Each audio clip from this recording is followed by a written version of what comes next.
लक्ष्मण और जानकी जी को देख करके क्यों मुस्कुराए? लो जी कर लो बात, क्षीर सागर में तुम्ही थे ना शेषनाग, नहीं चढ़ना मत ले दिया था, अब ये दोनों पांव पखारेगा, रोको इसको। सीता जी को देख करके मुस्कुराए, अब क्या करोगे? चिताए जानकी। और दूसरा एक भाव और है, दशरथ जी महाराज अपने पुत्रों से बड़ा प्रेम करते थे और महलों में बड़ी सुंदर होली होती थी, बहुत सुंदर होली होती। और उस होली में क्या होता था कि भाभी और देवर के साथ में होली होती थी, 4 बजे सब बंद बैठ जाते थे कि फिर भाभियां आशीर्वाद देती थी। लक्ष्मण जी महाराज आशीर्वाद, लक्ष्मण जी महाराज दुबले पतले हो रहे थे शादी के बाद में। राम जी ने पूछा, लक्ष्मण तुम दुबले पतले क्यों रहे? कहा कि भैया जब से आपकी शादी हो गई ना तो भाभी जी हरदम आपके चरणों की सेवा करती हैं और मुझे चरणों की सेवा नहीं मिलती। कहा इस बार होली आए तो वरदान में यही मांग लेना।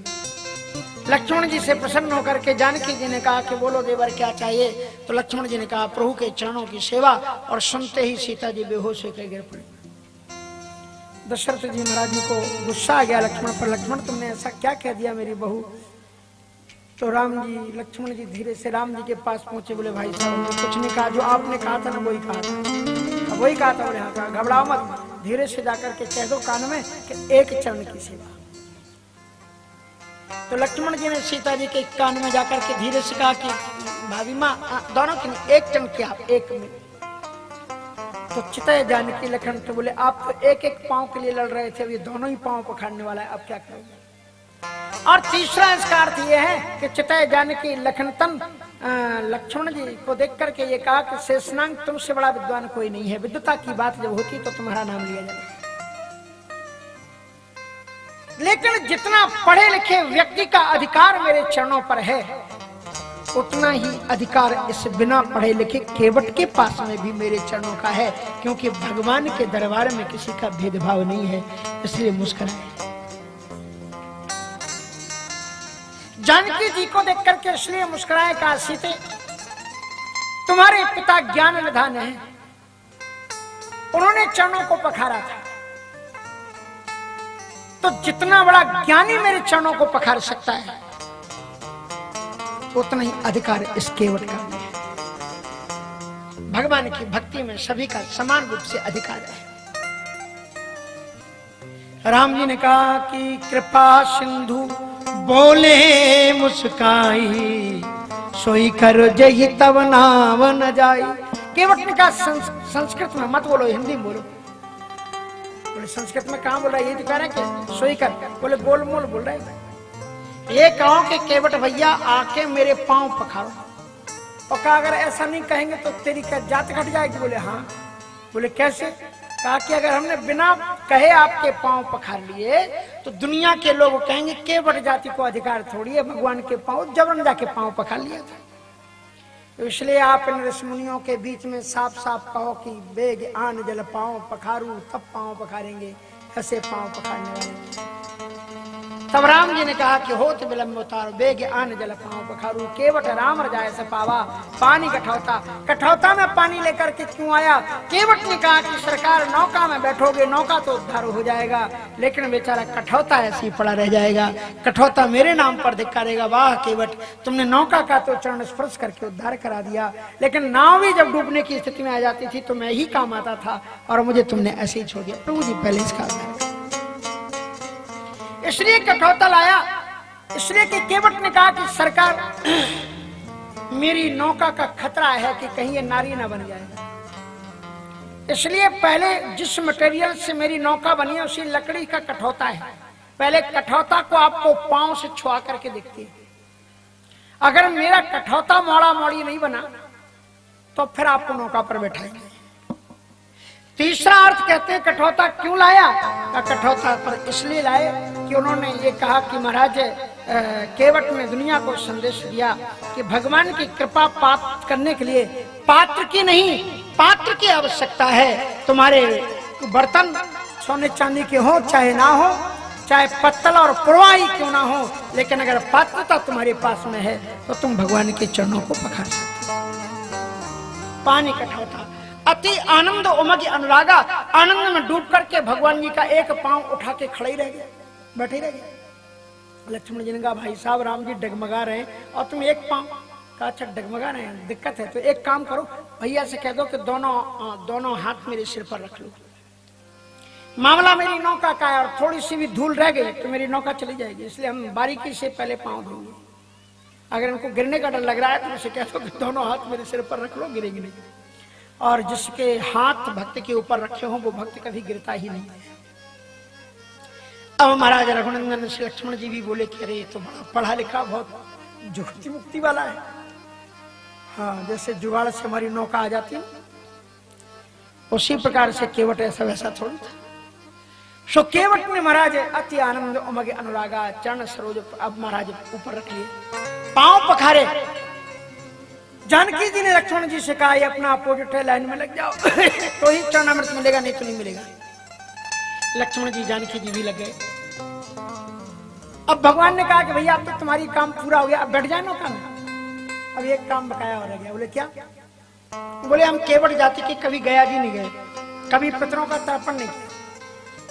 हमने सुना है कि महर्षि वशिष्ठ की यूनिवर्सिटी में आपने वेदों को पढ़ाया, तो आप थोड़े वेद मंत्रों को बोलो ना, हम आपके चरणामृत से यहीं पर अपने पितरों का तर्पण कर लेते। अब लक्ष्मण जी राम जी मुस्कुराए, बोले भैया पंडिताई भी करो। अब राम जी ने वेद मंत्र बोले और अत्यंत श्रद्धा के साथ में केवट ने पद पखारे जल पान करे आप सहित परिवार, पितरी पारु करे प्रभु ही पुनि मुदित गयहु लय पार। नौका में बैठे हैं प्रभु जी और वो नौका खे ही नहीं रहा है। नौका खेगा नहीं तो नौका चलेगी कैसे? राम जी तो केवट को देख रहे थे, पर लक्ष्मण जी ने कहा भाई साहब, बोले हाँ, बोले थोड़ा तो इसको डांटो ना। बोले क्या हुआ? बोले नौका ही चलाई नहीं। अब जब नौका चलाएगा नहीं तो उस पार कैसे जाएंगे? राम जी ने कहा केवट भैया, बोले हाँ, अरे भैया हमको देखो अंधेरा होने वाला है, थोड़ा शाम से समय से उस पार उतर आगे फिर जाना पड़ेगा ठिकाना। कहा सरकार ऐसा है ना, असल में आपको तो वनवास 14 वर्ष का मिला ना। बोले हाँ। तो बोले हमारी ऐसी इच्छा है कि कुछ दिनों तक आप नौका में ही बैठे रहो, 2-4 वर्ष, और पक्की बात कहते हैं कि आपको हम शहर में नहीं ले जाएंगे, जंगल जंगल जाएं, बस वहीं पर आपको घुमाएंगे। क्योंकि क्या करूं, मेरा दिल अभी माना नहीं।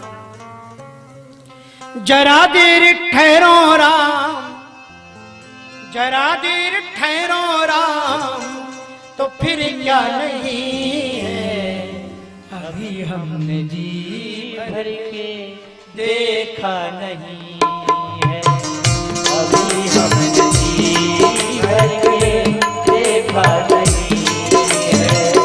जरा देर ठहरो राम, जरा देर ठहरो राम, तो फिर क्या नहीं है, अभी हमने जी भर के देखा नहीं है, अभी हमने जी भर के देखा नहीं है।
के देखा नहीं है, अभी हमने जी भर के देखा नहीं है।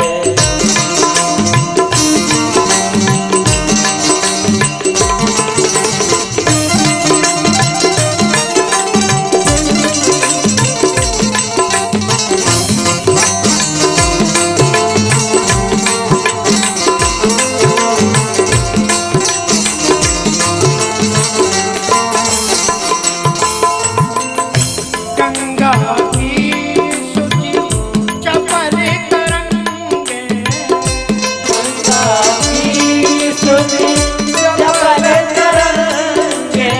गंगा जी भगवान की फोटो अपने दिल में उतारे। एक और राम जी नौका में बैठे हुए और दूसरी ओर गंगा जी के अंदर भी लहरा रहे हैं पानी की तरंगों में।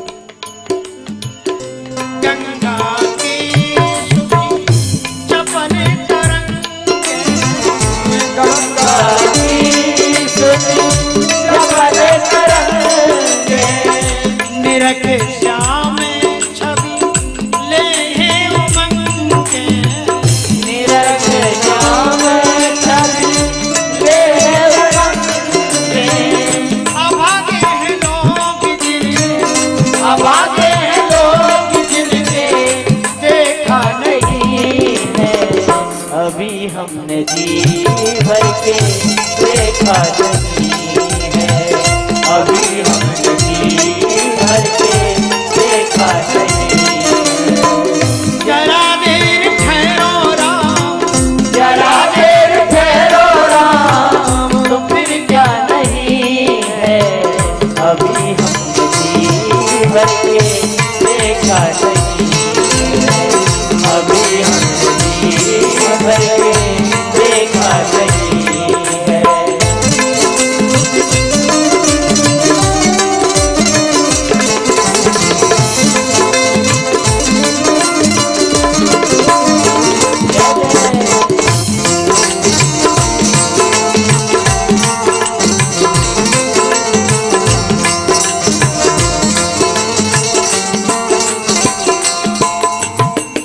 नहीं जप जोग नाही संयम उपाधि, नहीं जग जोग नहीं संयम वाणी, नहीं जप जोग नाही संयम उपाधि। नहीं जग जोग नहीं संयम वाणी। झांकी को देख चित्त लागी समाधि, झांकी को देख चित्त लागी समाधि। जागे भाग्य आज मेरे, जागे भाग आज मेरे शरेखा नहीं है, अभी हमने जी भर के देखा नहीं है, अभी हमने जी भर के देखा नहीं है। जरा देर ठहरो राम, जरा देर ठहरो राम, तो फिर क्या नहीं है, अभी हमने जी भर के देखा नहीं है, अभी हमने जी भर के देखा नहीं है, अभी हमने जी भर के देखा नहीं है। भगवान को केवट ने पार उतारा है। उतर प्रभु के चरणों में कृपड़ा उतर ठाण भय सुरेश रेता सिय राम। राम जी ने सोचा प्रभु ही सकुच यही नहीं कछु दीना, लेकिन ध्यान रखना जिन पुरुषों की पतिव्रता नारियां होती हैं वे अपने पति को कभी झुकने नहीं देती। पिय हिय की सिय जानन हारी, मणि मुदरी मन मुदित उतारी।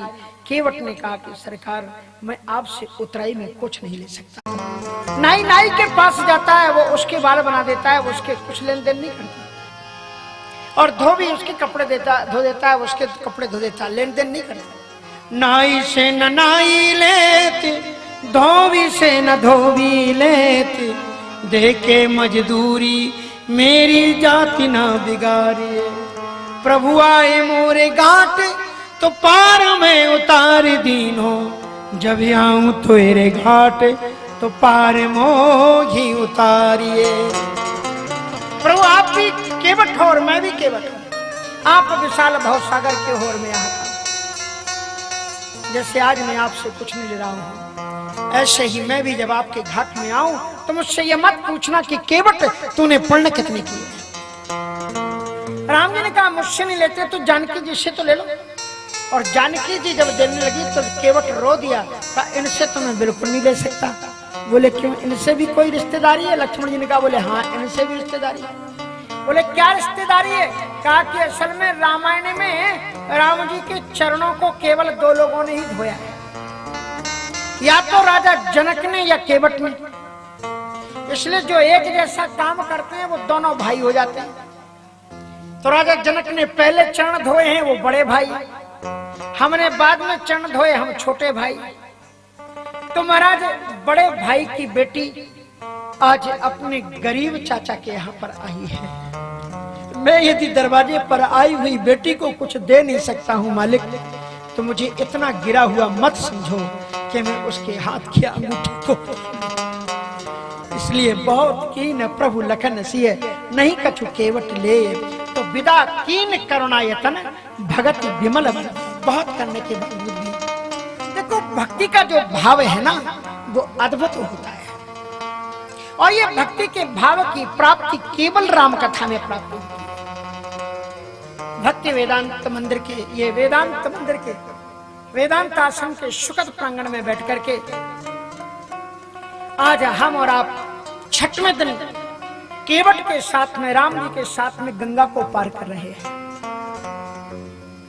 जब केवट ने कुछ नहीं मांगा तो भगवान ने उसको भक्ति दी।